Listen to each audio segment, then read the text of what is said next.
CBN Campo Grande. Oferecimento Unimed Campo Grande. Cuidar de você. Esse é o plano. Unigran Capital. Parceira em todos os momentos. Venha para melhor. Unigran e Saraiva de Resende. Conheça em Campo Grande a construtora acima das expectativas. E agora nós vamos conversar com o prefeito de Dourados, Alan Guedes. A cidade tem 60% da população imunizada com a primeira dose das vacinas contra a Covid-19. A porcentagem corresponde a 122.064 pessoas. Quase 14 mil tomaram a dose única da vacina. A prefeitura comemora os números e atribui a queda na quantidade de casos de Covid a uma série de medidas. E é sobre isso que a gente começa a nossa entrevista agora com o prefeito Alan Guedes. Bom dia, prefeito. Bom dia, Daniele. É um prazer muito grande estar com vocês aqui. Prefeito, como está a situação hoje, lá em Dourados, em relação a esse combate contra a Covid-19? Bom, nós temos hoje uma situação parcialmente controlada, né? Passamos por momentos muito difíceis, porém as medidas mais duras que foram tomadas surtem efeito e agora nós vivemos um momento talvez o mais confortável, né? Desde o início do ano. Talvez também desde o início da pandemia, em razão que esse ano foi o pico lá em Dourados do número de infecções e também do número de mortes. Mas, obviamente, não é hora de comemorar nada ainda, porque as ações precisam continuar enquanto nós não conseguimos atingir a totalidade da vacinação de todos os douradenses com mais de 18 anos, e aí depois, na medida que o PNI for avançando, a gente avança também na vacinação dos menores de 18. Mas o momento reflete muito daquilo que nós passamos nos últimos 2 meses, e isso dá para a gente uma certa condição de, por exemplo, hoje permitir a realização de um evento esportivo nacional com a presença de público lá em Dourados. E prefeito, bom dia. A última vez que nós conversamos com o senhor aqui na CBN, o senhor disse que ou fazia o lockdown naquele momento em Dourados ou mais para frente não teria o mesmo efeito. A gente viu a taxa de ocupação em Dourados cair, então aquele realmente era o momento. Bom dia, Ingrid. Aquele de fato era o momento e tanto os profissionais que nos assessoram, né, e que informalmente também nos apoiam, profissionais consultores da OPAS e os infectologistas que estão lá em Dourados, diziam que passado aquele momento talvez a medida não surtiria o efeito que se esperava dela. A gente já tinha uma pressão muito grande sobre os leitos, né, de UTI e clínicos inclusive. Nós tínhamos uma rede hospitalar colapsada em outros aspectos também, inclusive nós precisamos fazer uma substituição de a colocação de um novo tanque de oxigênio na UPA, que na semana do dia 15 de maio o consumo quadriplicou numa semana. E a UPA não foi dimensionada para aquele volume de consumo de oxigênio, para tanta ventilação mecânica como estava sendo feita. Isso faz com que a gente também precisasse tomar medidas mais duras. Então, tudo isso somou para que a medida do lockdown fosse tomada. No primeiro dia, 30 de maio, nós tínhamos 59 pessoas aguardando um leito de UTI na nossa macro-região. É um número absurdamente alto, né? Mesmo com Ponta Porã tendo leito, Naviraí, Nova Andradina, cidades da macro com leito, mas o número era muito grande. Então, ao final dos 14 dias, esse número já tinha baixado bastante. Na semana seguinte, né, no dia 20 de junho, nós comemoramos celebramos, talvez seja a melhor expressão,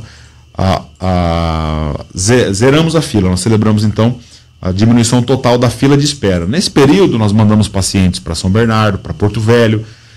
As pessoas, algumas acabaram falecendo, porém o grande legado do lockdown foi não ter essa sobrecarga continuando chegando pesado sobre a rede hospitalar.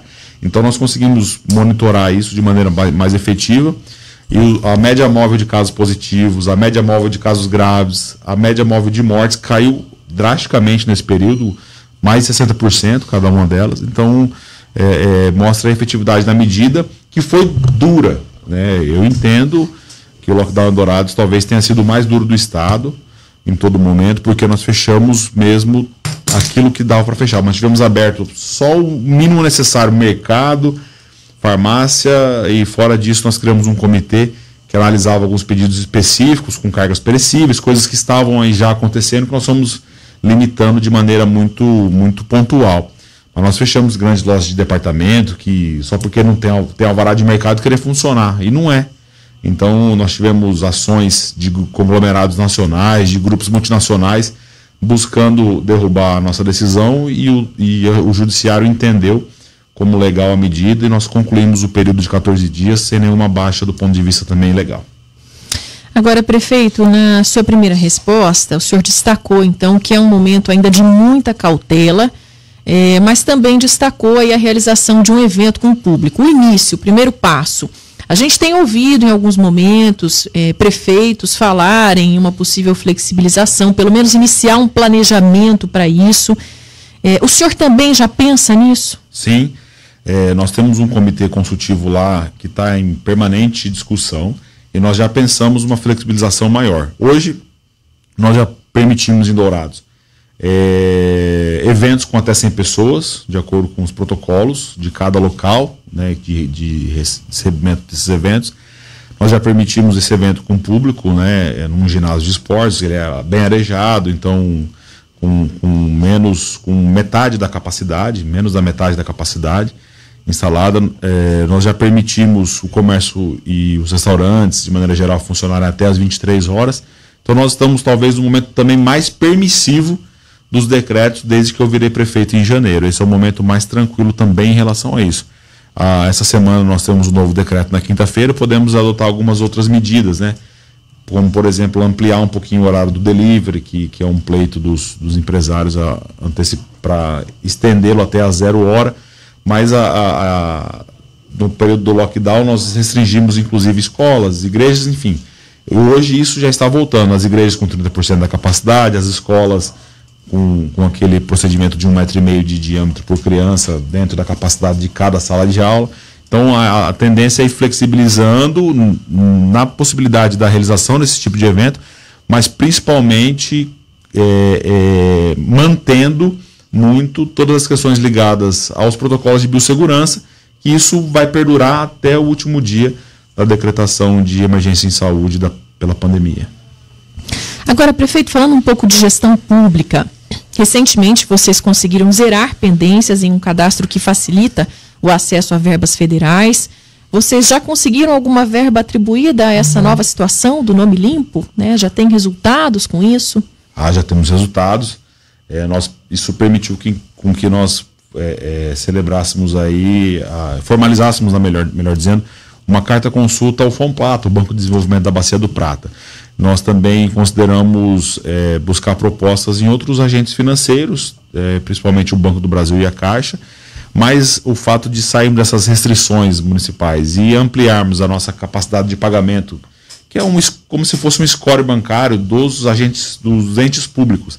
Nós éramos Capag C, e aí, graças aos esforços, principalmente no primeiro quadrimestre, quando foi avaliado, nós conseguimos, Daniel, no primeiro quadrimestre, um resultado primário de 115 milhões de reais, né, graças a um esforço de contenção de despesas muito grande. Isso corresponde a mais de 10% do nosso orçamento. Um resultado extraordinário do ponto de vista da gestão fiscal, só que isso tem um custo político, que nós entendemos importante fazer nesse momento para poder equilibrar, de fato, a gestão fiscal e orçamentária de Dourados. Com isso, nós buscamos acessar novas linhas de crédito. O Fomplata está analisando, nós temos uma pauta essa semana com a COFEX do Ministério da Economia para validar a nossa proposta.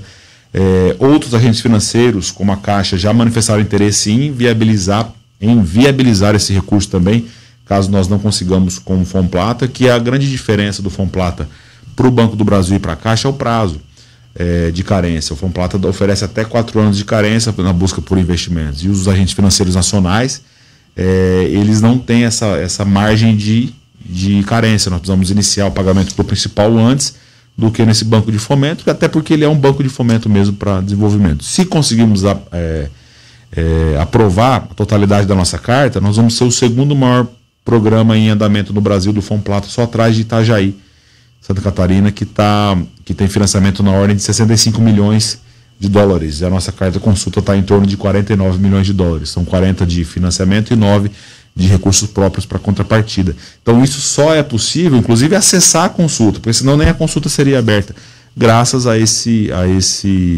equilíbrio fiscal. Também nós paramos de deixar de receber transferências voluntárias. A situação estava tão grave que nós perdemos transferências voluntárias. Inclusive o Ministério da Agricultura tinha um caminhão prancha para transporte de equipamentos para a agricultura familiar que nós perdemos em razão dessas inscrições, né? Nós, mesmo com todo o apoio da ministra Tereza, nós não conseguimos reverter esse prejuízo na ordem de R$1 milhão em razão desse desequilíbrio fiscal e também nos organismos aí de controle dos municípios. Pois é, esse é o principal desafio, esse foi o principal desafio seu, prefeito, ao assumir a Prefeitura de Dourados, porque a gente sabe que antes de o senhor assumir, a cidade vinha passando por momentos muito complicados, né, em gestões anteriores. Então, o que a gente pode destacar? Como o senhor pegou a Prefeitura e agora o que o senhor comemora depois desse período aí já atuando na gestão? Nesse primeiro semestre, certamente, do ponto de vista administrativo, essa foi a principal dificuldade, o principal desafio. Claro que sem desconsiderar o desafio trazido pela gestão da pandemia, porque todos os municípios, né, principalmente aqueles que são sede de macro-região como Dourados, têm uma dificuldade muito grande para suprir a demanda de recursos nesse momento. O nosso custeio aumentou demasiadamente, né? Nós não tínhamos tanto volume de UTIs, por exemplo. Isso, a UTI, parte dela o SUS custeia, mas parte do apoio disso, os municípios têm que fazer frente. Então a despesa é muito alta, a gente tem gasto muito recurso com a saúde, e mesmo assim não é suficiente em alguns aspectos. Então, os dois principais desafios do ponto de vista administrativo eram equilibrar um pouco as despesas com saúde sem prejuízo dos serviços e deixar essa parte administrativa mais equilibrada, né? E a gestão fiscal também. Isso, descontrole, traz prejuízo para o município. Então, esses dois desafios marcaram o primeiro semestre da gestão. Prefeito de Dourados, Alan Guedes, conversando aqui com a gente no jornal CBN Campo Grande. Muito obrigada pela sua participação, prefeito. Muito obrigado, Daniele, muito obrigado, Ingrid. Deixar também uma mensagem à capital e aos douradenses de que a cidade de Dourados, com todos esses percalços, começa a sua retomada. Nós temos uma série de investimentos acontecendo, tanto do ponto de vista público, mas muito capitaneados pela iniciativa privada. Então é nosso papel também fomentar esses investimentos, grandes empresas nacionais ampliando as suas plantas que já têm em Dourados e novos investimentos chegando, o aeroporto em transformação, né, uma requalificação total do aeroporto regional de Dourados, que vai permitir que ele consiga operar mais e operar melhor. E é isso que vai fazer também, um importante vetor de desenvolvimento para a cidade. Então nós esperamos aí dias melhores em breve. Com certeza, todos nós. Prefeito, um bom dia para o senhor. Muito obrigado. CBN Campo Grande. Oferecimento Unimed Campo Grande. Cuidar de você. Esse é o plano. Unigran Capital. Parceira em todos os momentos. Venha para melhor. Unigran e Saraiva de Resende. Conheça em Campo Grande a construtora acima das expectativas.